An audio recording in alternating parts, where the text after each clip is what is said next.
अद्य बुधवासर अथवा सौम्यवासरः फाल्गुन शुद्ध दशमी दिनांक 1 मार्च दशमी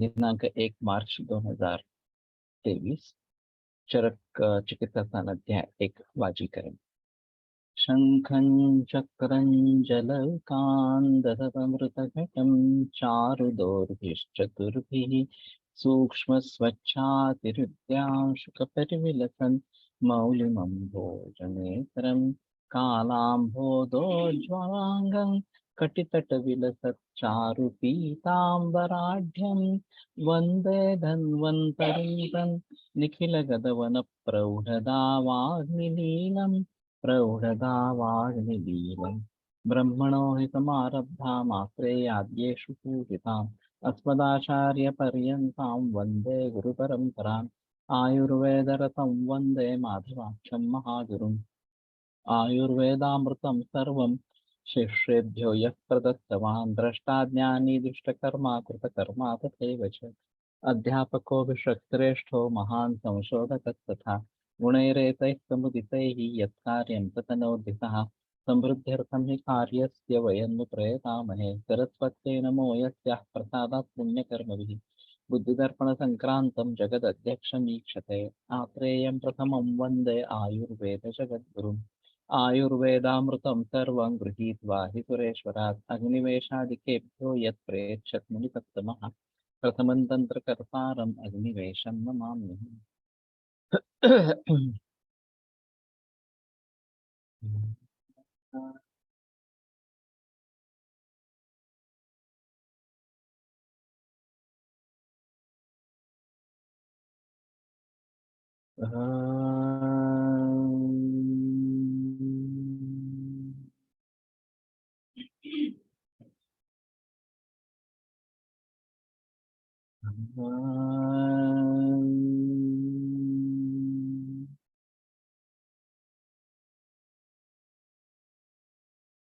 ओम शांति शांति शांति।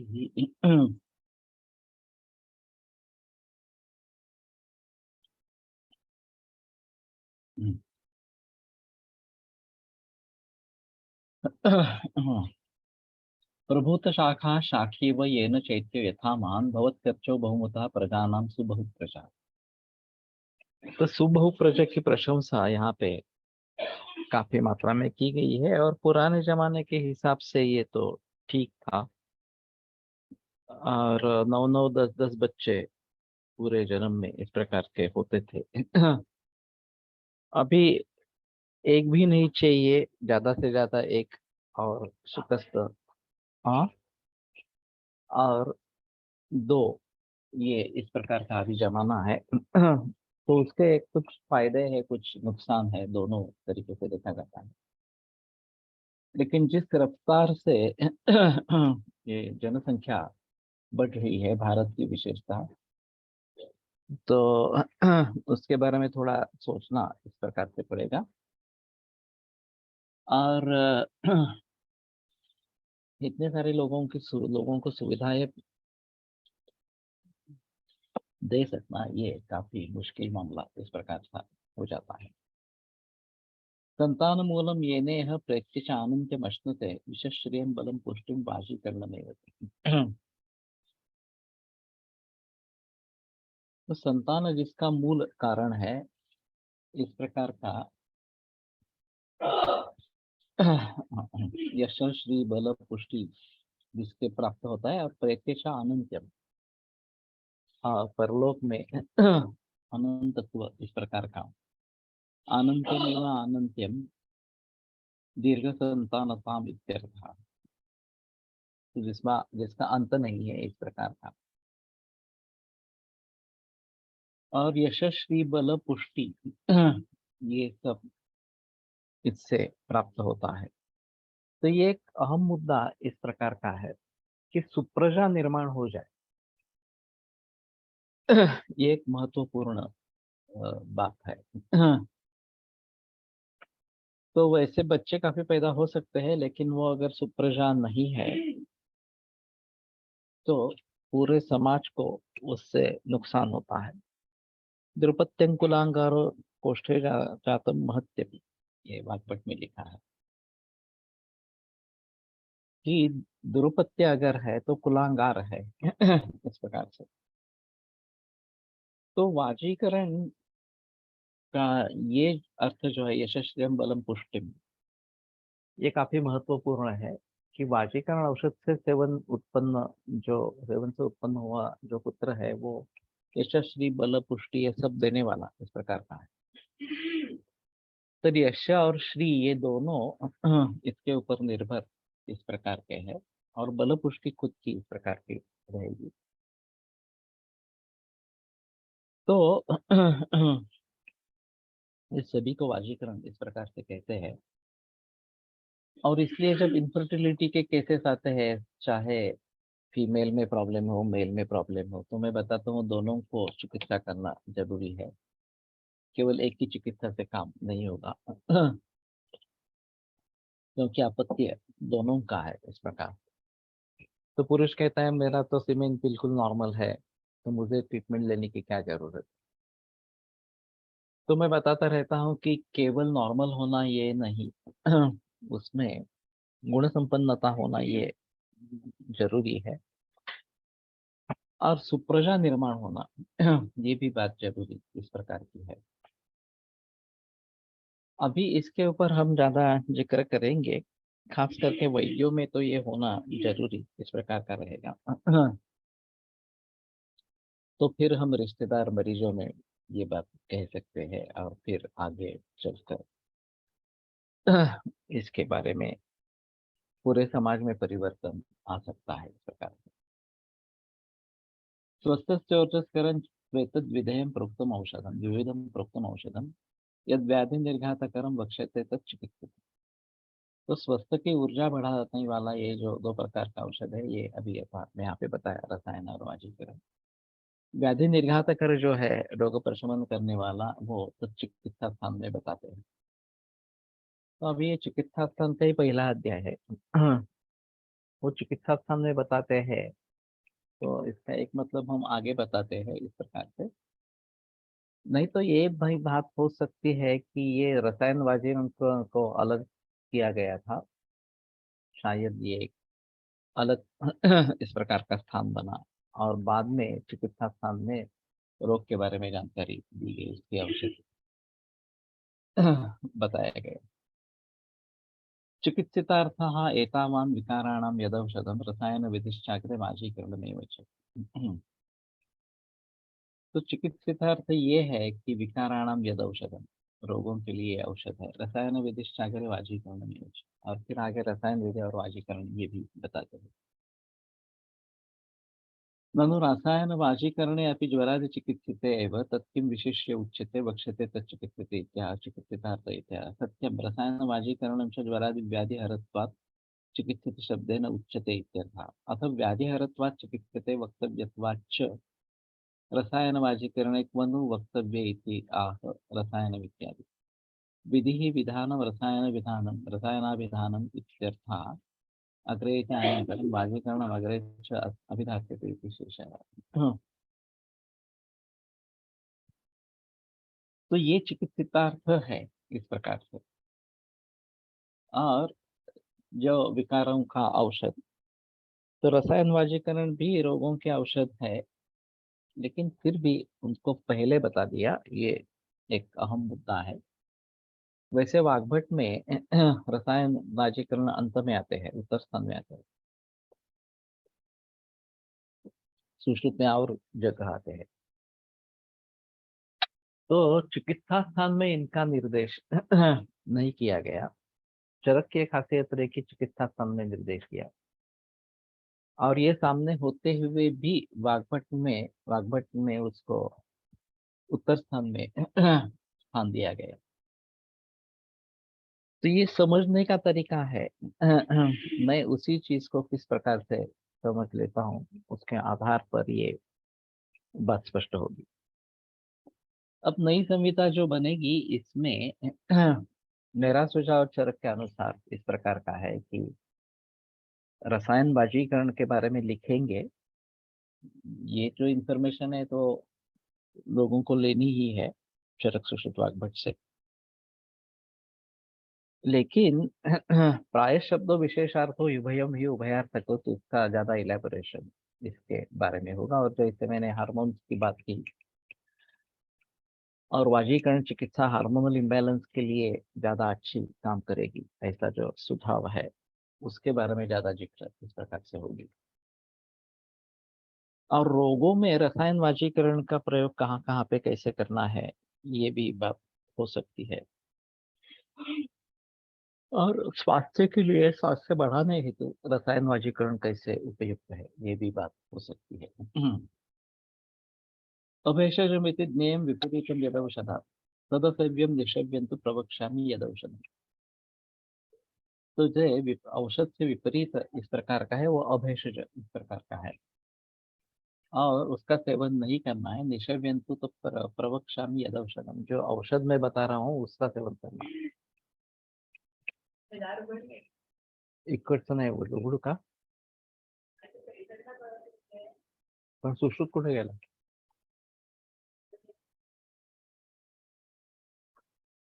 तो इसके विपरीत जो है वो अभेषज है।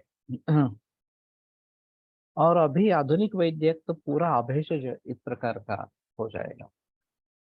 हमारे हिसाब में जो द्रव्य, जो औषध विषम दोषों को समस्थिति में लाएगा, समों को बिगड़ाएगा नहीं, वही औषध है। ओ हाँ,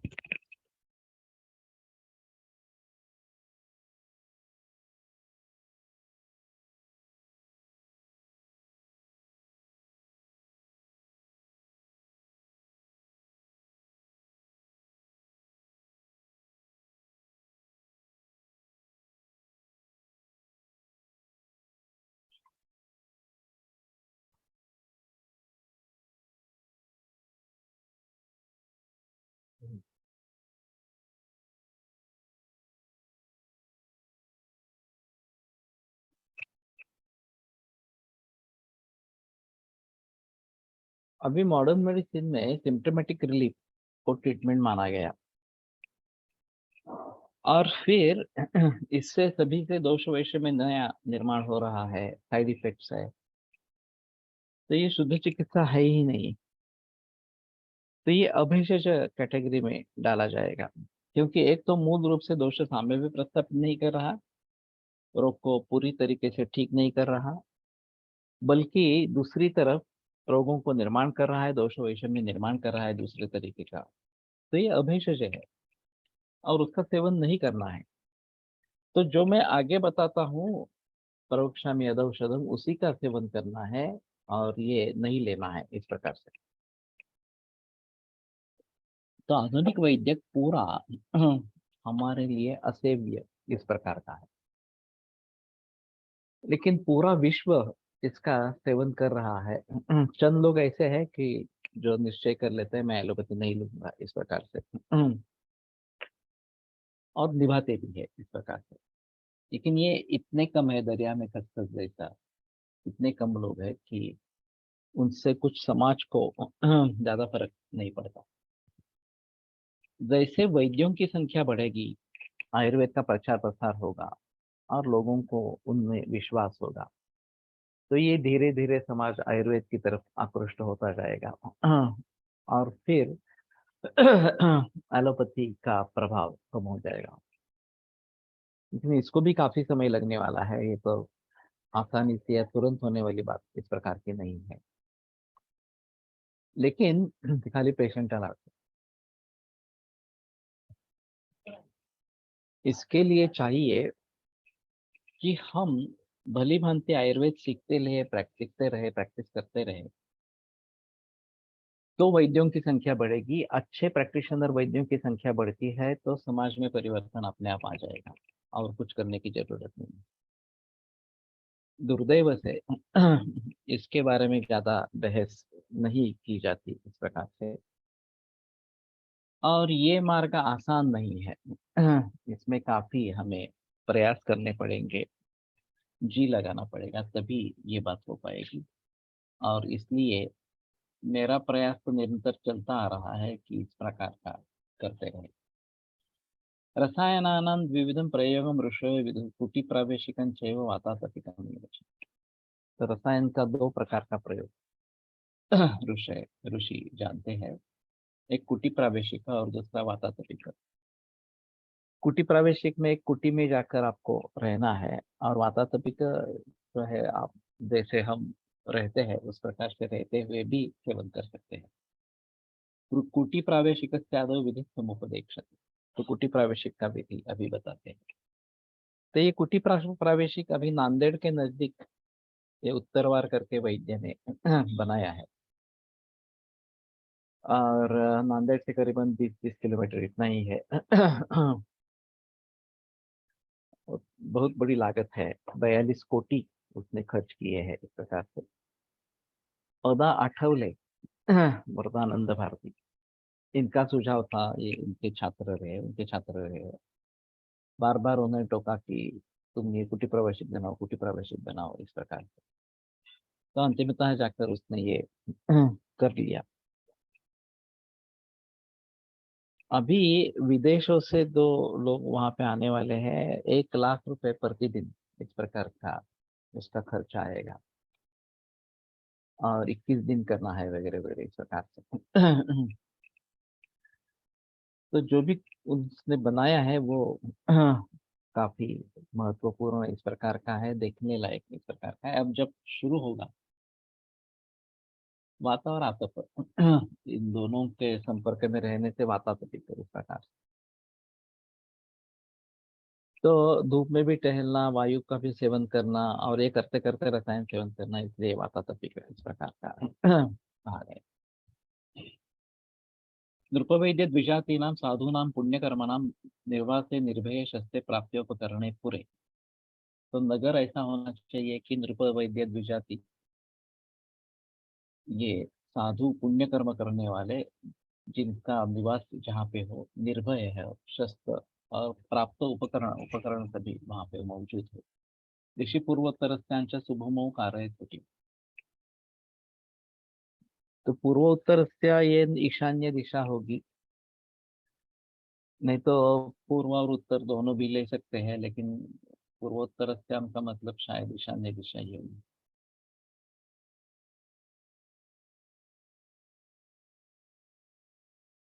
नहीं है, ठीक है। सुभोमो कारयत कुटिम, तो अच्छे भूमि में कुटी बनानी है। विस्तारोच्छेद संपन्नम त्रिगर्भाम सूक्ष्म लोचना। विस्तार उच्छेद संपन्न 3 गर्भ जिसमें हो, और सूक्ष्म लोचना। ये 3 गर्भ जो है, एक बाहर वाला, एक मध्यम और एक अंतर भीतर वाला इस प्रकार से। तो उसको ऊपर से भी देखेंगे तो 3 गर्भ होने चाहिए, ऐसा उसने सोच लिया। तो अंदर वाली जो है वो सबसे छोटी है, तो भी ये 10 बाय 10 फीट की कम से कम है। अटैच टॉयलेट उसको है इस प्रकार से। और उसका जो द्वार है, उसके बिल्कुल अपोजिट द्वार मध्यम वाली कुटी का, और उसका बिल्कुल अपोजिट द्वार जो फिर पहले द्वार से मिलता, अंतर द्वार से मिलता है बाहर की तरफ, तो काफी अंधेरा रहता है। तो विस्तार विस्तार उच्छेद संपन्न इस प्रकार की होनी चाहिए। त्रिगर्भाम सूक्ष्म लोचना, तो वर्टिकल सेक्शन लेंगे तो भी त्रिगर्भा है, हॉरिजॉन्टल सेक्शन लेंगे तो भी त्रिगर्भा है। छोटी छोटी खिड़कियां हैं, तो इसमें भी वायु विजन अच्छा है। खिड़कियां बहुत छोटी छोटी है, अंधेरा है, फिर भी वायु विजन अच्छा है। घन भित्तिम ऋतु सुखाम सुस्पष्टाम मनस प्रिया, भित्ति जो है घन और ऋतु सुख इस प्रकार के सुस्पष्ट और मनस प्रिय। तो मिट्टी का ही बनाया है, ये जो त्रिगर्भा कुटी बनाई है मिट्टी की बनाई इस प्रकार की है। शब्दादीनाम अशस्तानाम अगम्याम, तो शब्दादि जो अशस्त्र है वो जहाँ पे प्रवेश नहीं करते हैं। स्त्री विवर्जिता, स्त्रियों से भी विवर्जित इस प्रकार का है, इसमें एक ब्रह्मचर्य पालना आवश्यक इस प्रकार का है। तो शायद ये बात होगी। अभी स्त्रियों के लिए भी इस प्रकार का रसायन प्रयोग करना है नहीं करना है, ये अलग बात होगी, तो वहां पुरुष वर्जित इस प्रकार का करना पड़ेगा। इष्टोपकरणोपेता, इष्टोपकरणों से युक्त सज्ज वैद्य औषध द्विजा, और वैद्य औषध द्विज जहाँ पे सज्ज है मौजूद है इस प्रकार के। अथ उदगयने शुक्ले तिथि नक्षत्र पूजिते मुहूर्त करणोपेते प्रशस्ते कृतवापनः तुष्टिस्मृतिबलं कृत्वा श्रद्धानः समाहितः विधूय मानसान् दोषान् मैत्रीं भूतेषु चिन्तयन् देवताः पूजयित्वा अग्रे द्विजातिमुश्च प्रदक्षिणं देवगोब्राह्मणान् कृत्वा ततस्तां प्रविशत् कुटी। तो उत्तरायण में उदगयन शुक्ल पक्ष में ऋतुसुखाम असा आहे ना। हाँ, घनवित्त में ऋतुसुखाम ऐसा ही है। हाँ, तो उस ऋतु में जिसमें सुख इस प्रकार का हो, इस प्रकार की हो। तो उत्तरायण में शुक्ल पक्ष में तो अभी मालूम नहीं वहां पे कैसे होगा, क्या होगा। सभी उत्तरायण में ही आएंगे, ये बात थोड़ी मुश्किल है। वैसे वर्षा ऋतु काफी डिफिकल्ट होगा। हाँ, लेकिन शरद से लेकर ग्रीष्म तक अच्छा काल इस प्रकार का हो सकता है।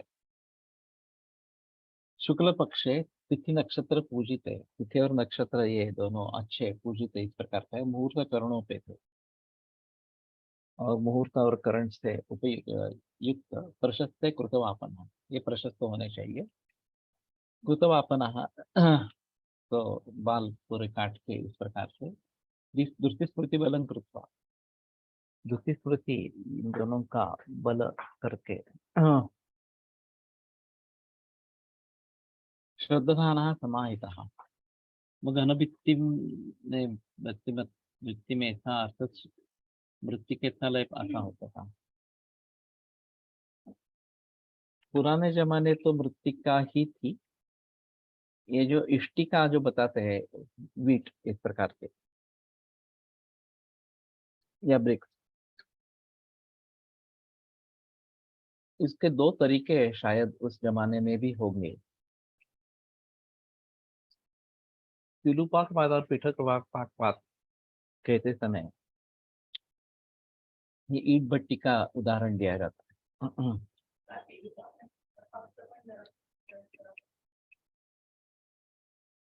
हर परमाणु में परिवर्तन आ जाता है अग्नि संयोग से। तो पिलूवाकवादी कहते हैं कि घटों के आप सभी परमाणु अलग अलग हो जाता है, उनका तेजस संयोग हो जाता है और फिर वे बन जाते हैं। पृथकवादी कहते हैं कि ऐसा अलग अलग परमाणु अलग अलग होने की कोई संभावना नहीं है। घट का अग्नि से संपर्क होकर परिवर्तन आ जाता है। और दृष्टांत देते हैं कि अगर हम बीच में इस भट्टी को तोड़ेंगे तो आपको घट ही मिलेगा, आपको पूरे परमाणु हो गए घट के भट्टिका के इस प्रकार के नहीं दिखेगा। फिर भी पिलूपाकवादी अपने मत पर स्थिर इस प्रकार के है। वैसे देखा जाए तो हम जो खाना खाते हैं पांचों भौतिक है और फिर उसका विघटन होने लगता है। पूरा का पूरा विघटन होता होगा ये थोड़ा मुश्किल है मानना इस प्रकार से।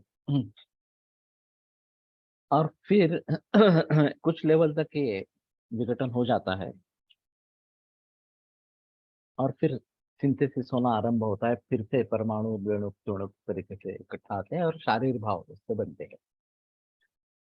तो कहने का तात्पर्य अर्थ ये है कि ब्रिक्स जो बनते थे, यज्ञशाला के लिए ब्रिक्स की जरूरत होती थी, इस प्रकार से घर बनने के लिए भी ब्रिक्स की जरूरत होती थी। तो भर्जित करके ईट को बनाना ये एक तरीका है, और बगैर भर्जन से भी बीट बनती थी, ईट बनती थी। अभी इस्कॉन में जो है, मैं गया था जहाँ पे वाड़ा वहां उन्होंने बगैर भर्जन ये ईंट बनाए क्योंकि इससे काफी प्रदूषण हो जाता है, वायु का प्रदूषण खास करके हो जाता है। तो वो टालने के लिए इस प्रकार की ईंटें बनाई जाती है। उत्तराखंड में एक ब्रिटिश आदमी ने इस प्रकार के काफी मकान वहां पे बनाए हैं। मुझे नाम नहीं याद आ रहा अभी। लेकिन फेमस है वो, बोरिस, आई थिंक बोरिस।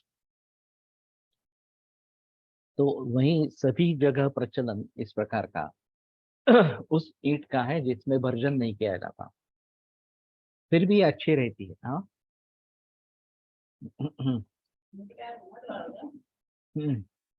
मतलब है। उसमें कुछ डाला जाता है, ये गुड़ चूना वगैरह ऐसे कुछ पदार्थ डाले जाते हैं, ऐसा कुछ है वो। और फिर उससे जो बनता है वो अच्छा रहता है। और ये धूप में या गर्मी में ठंड रहती है, और जाड़े के मौसम में गर्म रहती है अंदर। हमारे अभी के जो घर है वो गर्मी में गर्म हो जाते हैं और ठंडी में बहुत ठंडे पड़ जाते हैं। ये इसका बिल्कुल है, ऋतु सुख होने का मतलब है। इस प्रकार से हम करेंगे तो ऋतु के विपरीत गुणधर्म उसमें रहेंगे। और ये एक अहम मुद्दा इस प्रकार का है, लेकिन इसमें भित्ति का साइज काफी बड़ा हो जाता है। एक गोबर से ईंट भी बनाई गई है डॉक्टर शिवदर्शन मलिक द्वारा। ओके। इसमें शायद गोबर का प्रयोग है मिट्टी के साथ। मुझे अभी पक्का वो बंद था यूनिट जब हम अभी गए थे, तो उसके बारे में ज्यादा जानकारी नहीं मिलेगी, लेकिन जानकारी तो मिल सकती है क्योंकि ये वहाँ के काम करने वाले, यहाँ पे आयुर्वेद सेंटर शुरू हो गया है। और खास करके फॉरिनर्स आते हैं, अक्टूबर से मार्च तक पूरा फुल रहता है सेंटर। अभ्यंग शिरोधारा वगैरह सभी बातें चलती रहती है। तो इस प्रकार की मिट्टी की अगर दीवारें बनती है तो वो ज्यादा चौड़ाई वाली इस प्रकार की होती है, लेकिन ऋतु सुख इस प्रकार की हो जाती है।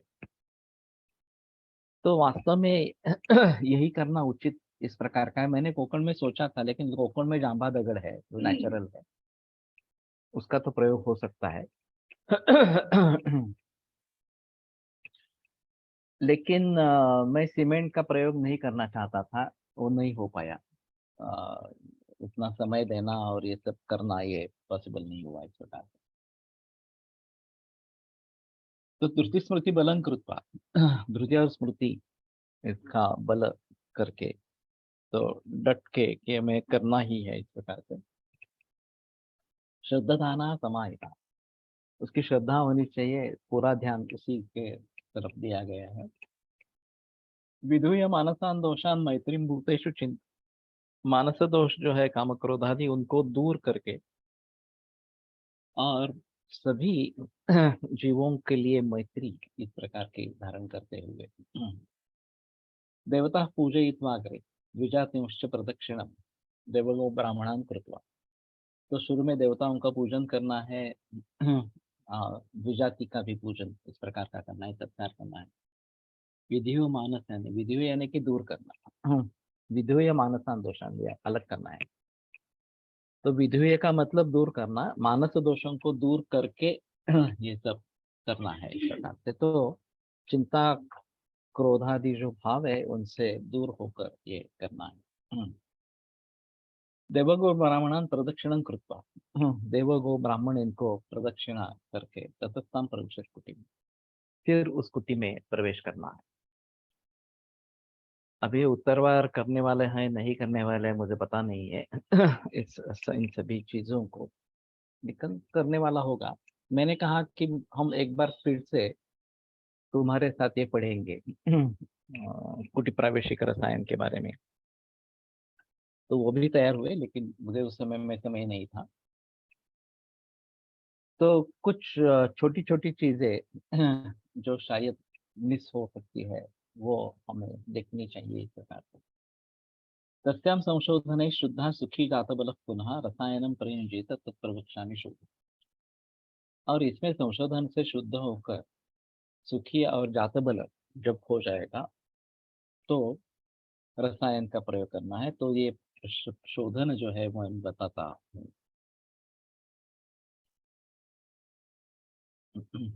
हरितिकेनां चूर्णानि सैन्धवामलके गुडं विडं वचां विडंगम रजनीं पिप्पलिं विश्वभैषजं पिबेद उष्णांगना जंतु स्नेह स्वेदोपपादिता। तो ये हरितिका नाम चूर्णानी एक योग है। मैंने काफी बरस पहले ये बनाया था। वैसे आसान है। और ये शायद वमन और विरेचन दोनों करने में सक्षम है, इस प्रकार का है। लेकिन शोधन के हिसाब से करे या फिर आम तौर पे पुराण मल शुद्धि के लिए ये कर सकते हैं, ये बात हो सकती है।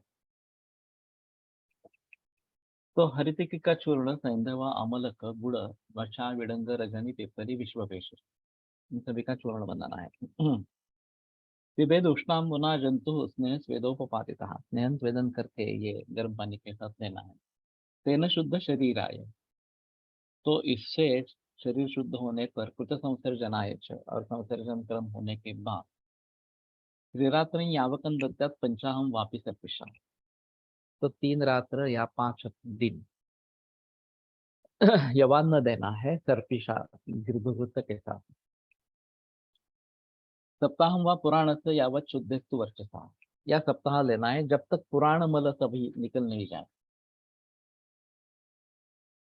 शुद्ध कोष्ठन तो तन ज्ञातवा रसायन उपाचरित, और शुद्ध कोष्ठ एक बार हो गया, ऐसा ज्ञात हो गया तो फिर रसायन शुरू करें। वह प्रकृती हाँ, हेच शुद्ध शरीर करणं असं आहे। हाँ, तेवढं होतं अशा स्वरूपात। शायद आमाशय से दोष होंगे तो ये वमन हो जाएगा इसमें, क्योंकि बच्चा सैंधव ये इसमें है इस प्रकार से।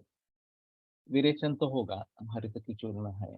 अब ये सम प्रमाण में लेना है, कैसे लेना है, क्या करना है, इसमें कुछ परिवर्तन करना है क्या, ये सोचना पड़ेगा। हाँ, जब कुछ बताया नहीं होता तो सम प्रमाण ले लेना है, ऐसा है। लेकिन फिर भी सैंधव कम ही होगा। तो इसका पाठ बिठाना पड़ेगा थोड़ा सा। कैसे लेना है, क्या करना है, इस प्रकार से। तो मैं अभी फिर से ये बनवाना चाहता हूँ, हाँ, हरितक्यादि योग करके। या पुराण शुद्ध्यर्थ हरितक्यादि योग। कई मरीज ऐसे होते हैं कि पुराण संचित होता रहता है, कॉन्स्टिपेशन रहता है काफी दिनों से, बरसों से, इस प्रकार से। सप्तजाति हरितिके से चूर्ण अपेक्षित है। बताना मुश्किल है थोड़ा सा। अनेक हरितकी, एक हरितकी नहीं है, ये एक बात हो सकती है। हरितकी नाम ये बहुवचन जो किया है इस प्रकार से, शायद सप्तजाति हरितकी ये पाठ ले सकते हैं इस प्रकार से। और सभी का मिलता है नहीं मिलता है, ये एक अलग बात इस प्रकार की रहेगी। और जनरली हरितकी छिलका लिया जाता है, पूरी हरितकी नहीं ली जाती। अभी बाजार में जो मिलता है वो पूरी हरित का चूर्ण मिल जाता है इस प्रकार से, लेकिन छिलका अलग से बेचते हैं दवा बाजार में। तो कुछ लोग छिलके का ही प्रयोग इस प्रकार से करते हैं। और शायद ये सभी हम ले लेंगे उसमें। सभी प्रकार के हरित के प्रकार अगर वो मिलते हैं तो। लेकिन मैं मानता हूँ हरित की आमलक ये ज्यादा प्रमाण हो। विडंग रजनी पिपली विश्व भेषज ये उससे थोड़ा कम हो, और सैंधव उससे भी कम हो। और फिर गुड़ जो है वो गोली बना संभाग गुड़ इस प्रकार का अगर लेते हैं तो शायद अच्छी बात होगी। इनका जो एक योग है गोवा फड़के का, वो विष्टम्भजित करके वो प्रयोग में लाते थे। और भागय का त्रिवृता भवेदपि तथा पथ्यापि तुल्यामता, त्रिवृत और पथ्या एक एक भाग, मार्कंडी च तथैव भाग मिलिता यष्टि तथा तत्समा। मार्कंडेय और यष्टि, ये सब एक एक भाग। और इसमें पादयिकामेति सैंधवं खलु समं शुंठी च पादान्विता, उसका चतुर्थांश भाग हर चूर्ण का। मिसी सैंधव और शुंठी इसका है। त्वक चैवात्र दशांश भागम असतत चूर्णम ही विष्टम भजित। और फिर जो त्वक है दालचीनी, वो 1 दशांश भाग। इस प्रकार का उनका पाठ है जो मैं विष्टम भजित करके प्रयोग में लाता हूँ। उनका एक मलावरोध के ऊपर व्याख्यान हुआ था सातारा में, वहाँ पढ़ते सर का। मैं हाल ही में पास हुआ था, ये करीबन 1984-85 की बात। तो मुझे व्याख्यान बहुत पसंद आया। तो मैंने उसके आधार पर एक काव्य रचा। मलावरोधे फड़के सुवेद्य तत्रोक्तवान तदहम प्रवक्षे अनुष्ठितव्यं खलु सारभूतं सर्वैर्वचस्तस्य महत्वपूर्णम, इस प्रकार से। उन्होंने धातुओं के आधार पर किन किन द्रव्यों का प्रयोग करना है ये भी बताया था उस प्रकार से। मौसे थे जर्दालु रुति प्रसिद्धम वगैरह वगैरह मैंने इसमें किया था। और ये जो विष्टम्भजित चूर्ण है ये तो शार्दूल विक्रीडित में है, बाकी सभी जो पंक्तियां हैं वो उपजाति में वृत्त में है, और ये शार्दूल विक्रीडित में है। तो बढ़िया काव्य बना। तो मैंने वो उनको भेजा था, उन्होंने भी काफी प्रशंसा की। वो बाद में आयुर्वेद पत्रिका में पब्लिश भी हुआ है। तो त्रिवृत हरित की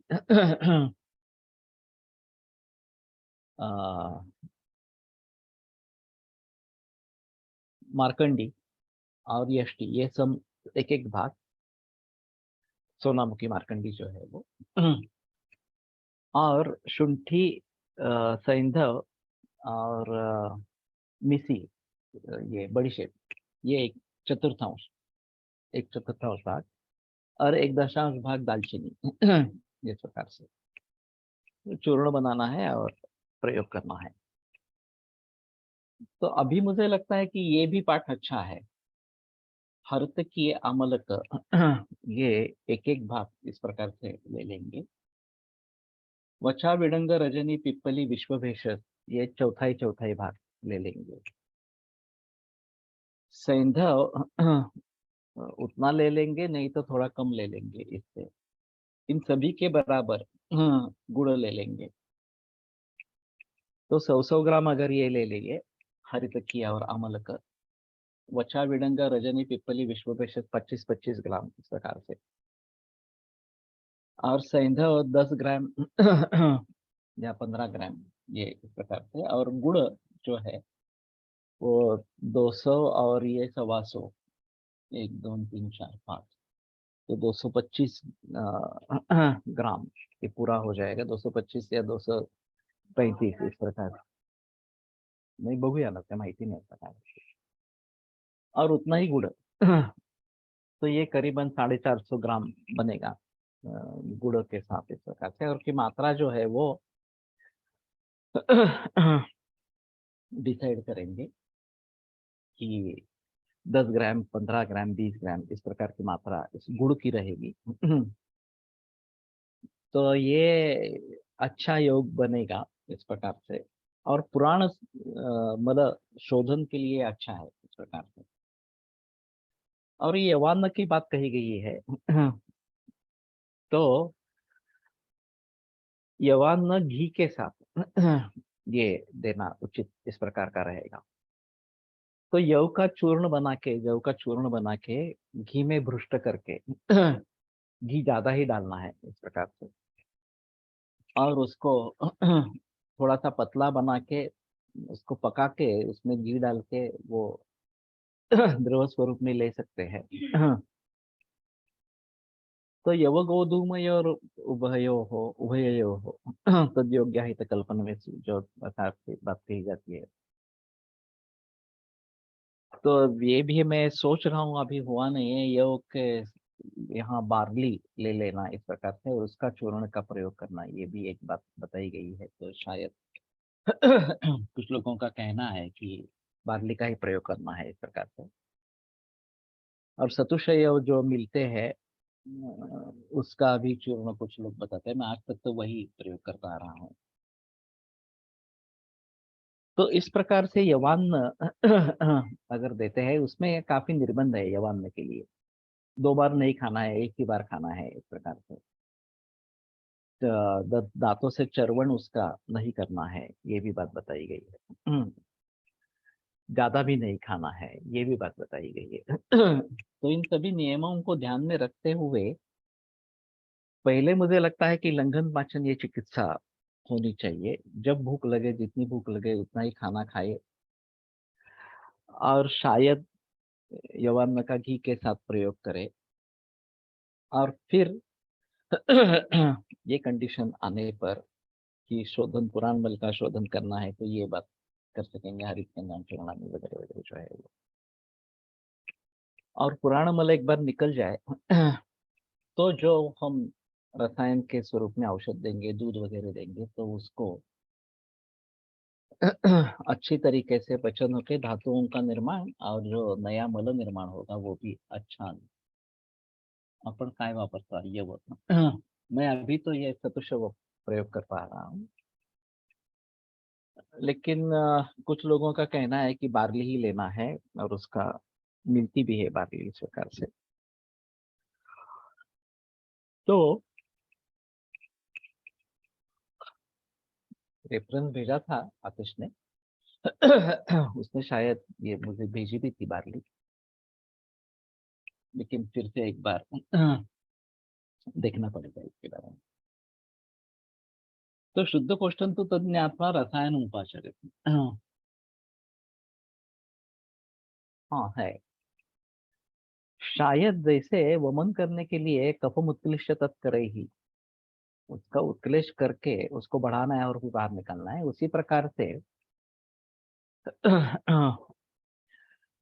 पुरुष क्षय में यवमाशद वयादि भी इस प्रकार का निर्देश है। तो यव और माश तो है कि प्रभुता अभ्यंतर मलो माश सुपरम होता है, इस प्रकार से। तो थोड़ा सा उसकी वृद्धि करके उसको निकालना है, ये बात हो सकती है। यव का प्रयोग जो है इस प्रकार से। निशाच मध्य कुलमाश यवमाश द्वयादि भी, ये माश के बारे में निर्देश इस प्रकार का है। तो वह प्रकृति सात्म्य नियम।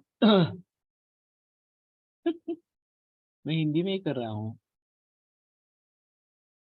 तो बाकी सभी लोगों को हिंदी में ये तो सवाल पूछने हैं। एक पहले भी आप आई थी बात, तो सवाल जो पूछने हैं वो हिंदी में पूछो या अंग्रेजी में पूछो। वो ज्यादा अच्छा इस प्रकार का रहेगा। यह सतुष भाकरी रोज खावी खा। वैसे यह नित्य सेवनीय में है। तो खा सकते हैं, कोई प्रॉब्लम नहीं है।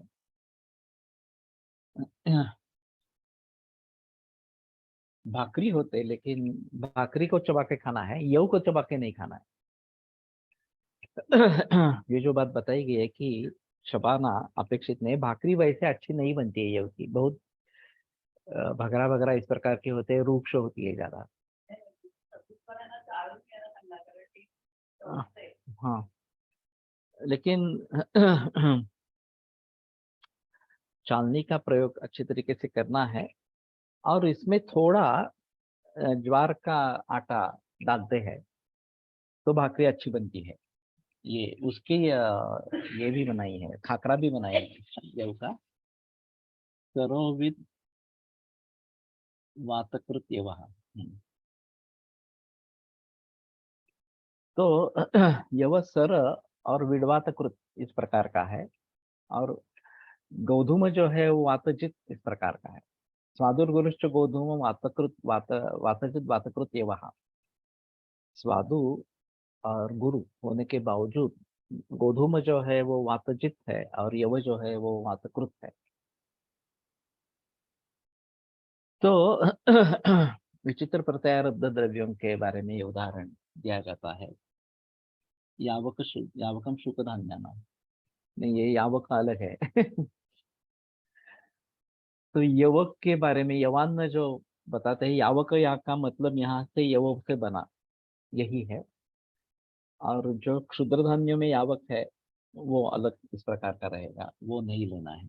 निज्वर स्वातु उड़ीद असे वापरते. जवार, सातू, उडीद. ओके. हिरवे मूग त्याबरोबर दळून वापरले तर मऊ होते भाकरी. ओके, ये भी अच्छी बात है. तो हरे मूंग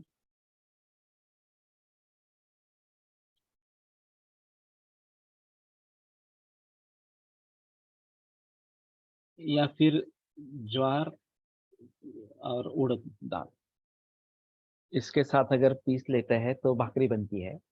खाकरा भी बनता है इसका. लेकिन इसमें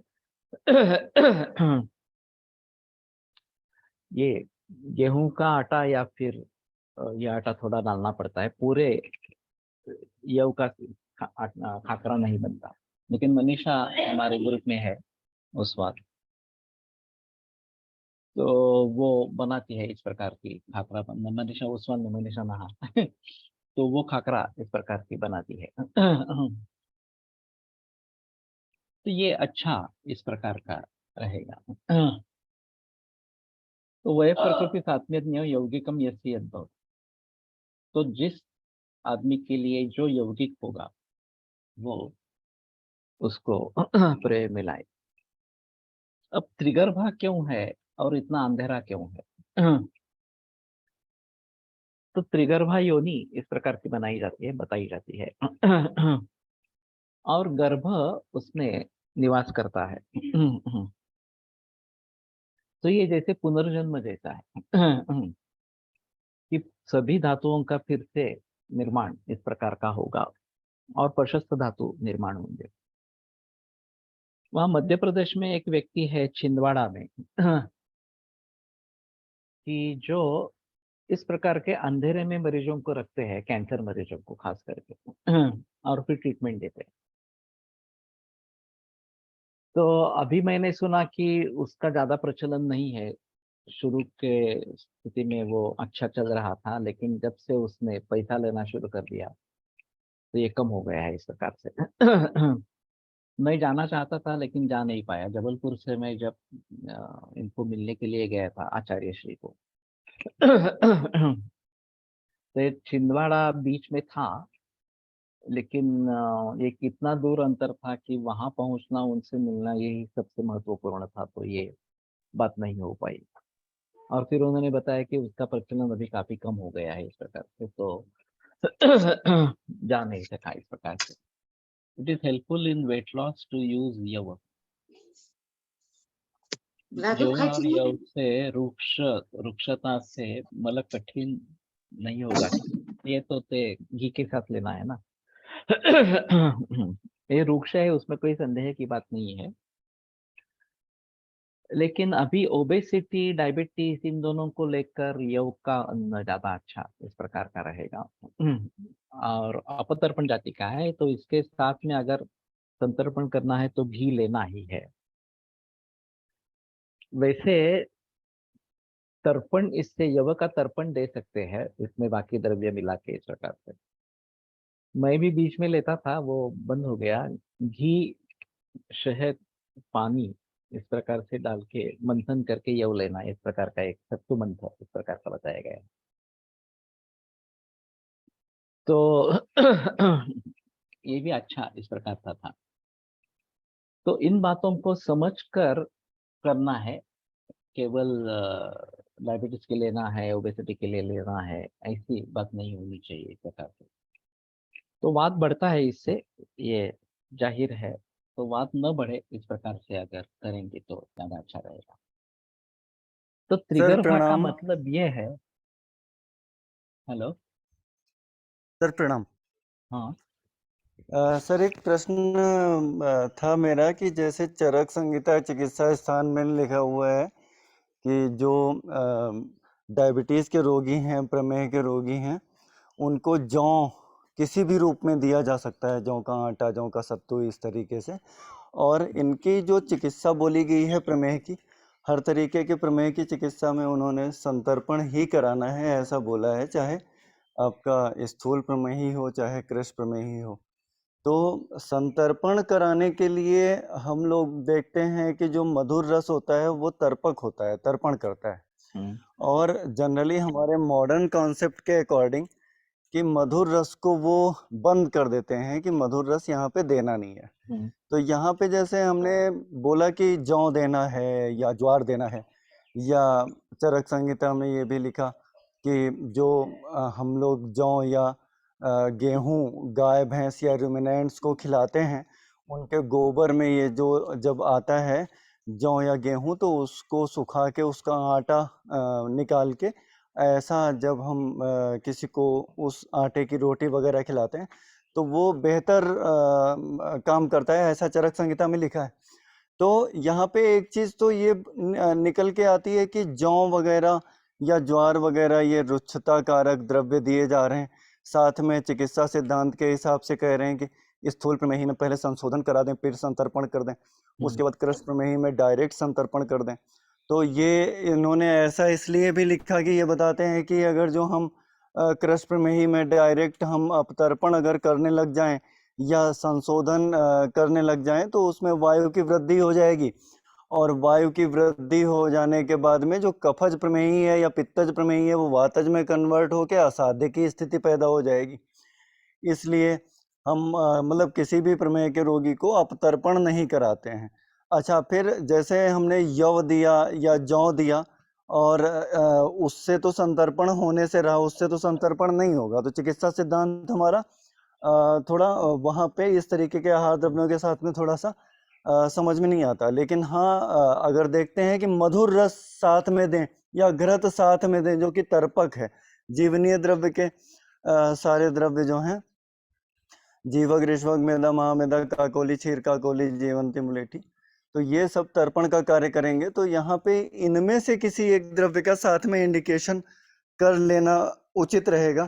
तो ये सर हम जानना चाह रहे थे कि हम लोग अगर जो ये जौ या ये चीजें देते हैं तो तर्पण भी साथ साथ होता रहे, तो इसके लिए हम और क्या क्या सोच सकते हैं सर?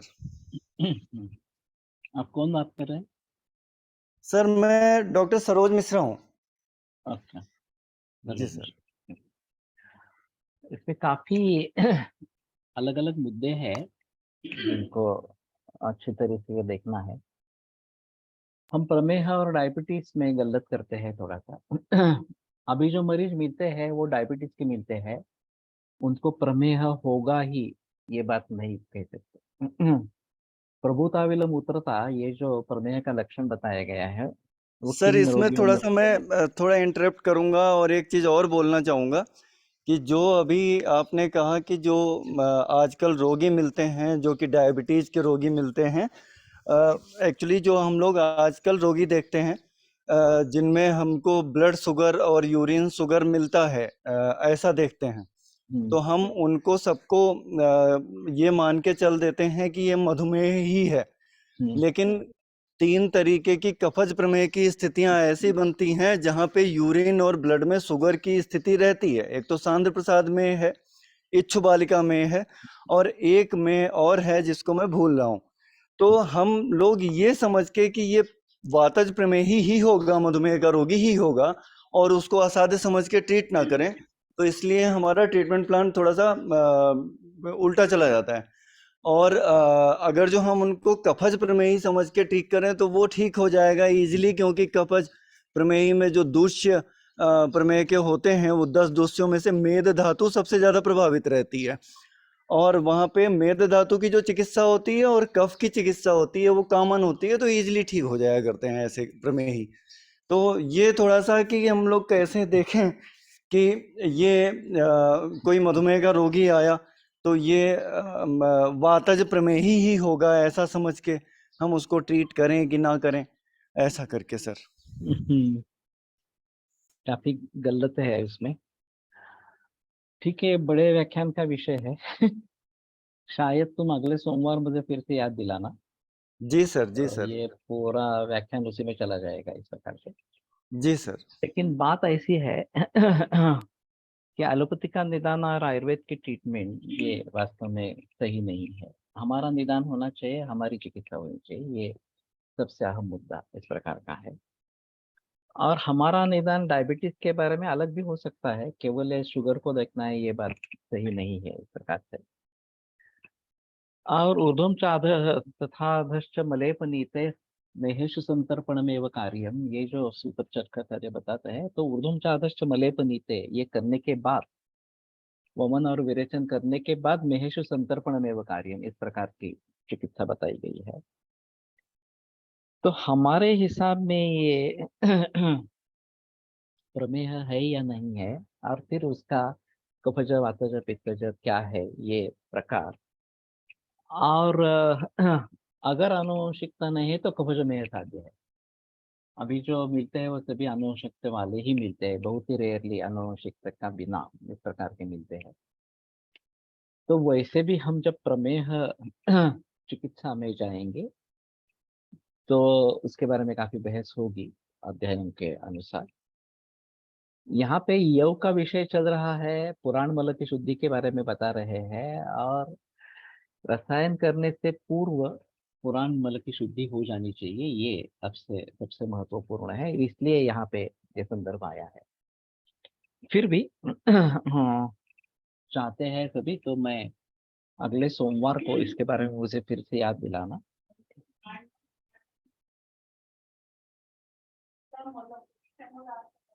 हाँ, नहीं पुरुष मल संचय होता रहता है, ऐसा है।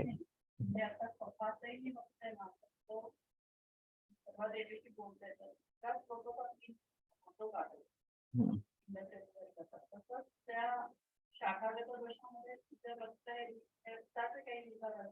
हम्म,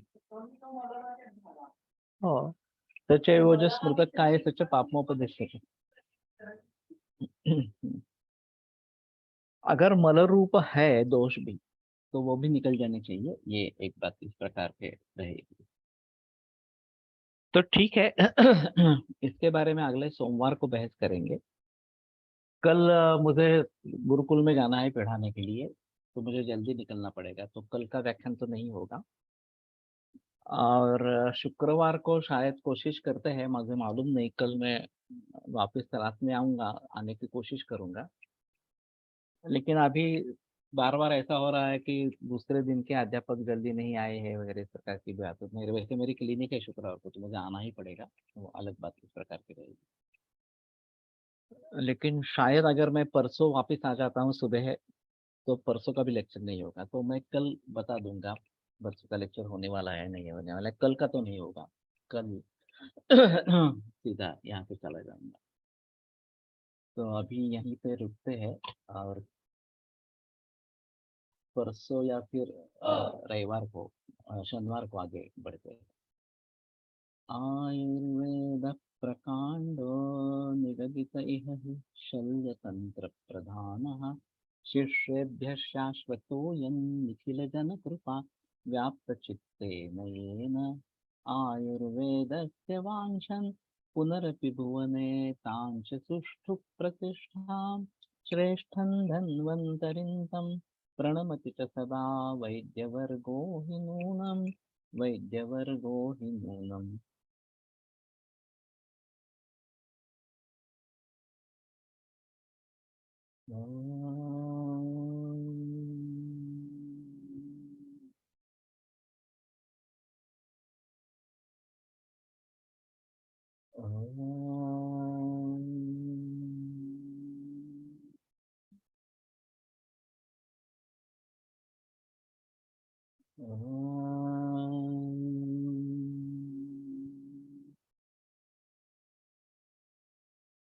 योग सूत्र वाचन करेंगे आज।